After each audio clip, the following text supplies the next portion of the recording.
Околу 50 луксузни и несекојдневни олтајмери и 20 на моторцикли ќе бидат дел од Скопје Classic Day 2018 што ќе се одржи в недела на плацот кај авиончето во општина Аеродром.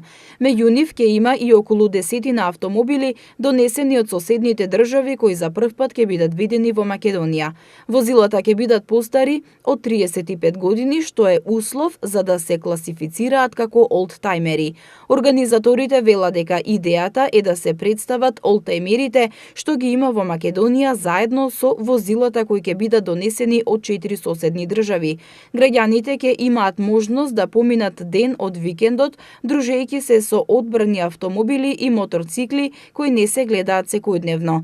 Во рамките на настанот ќе биде доделена и наградата за најдобра целосна презентација, што е пракса во државите каде се организираат вакви настани. Замислено е да има динамична и статична презентација на возилата со кратка приказна за возилото.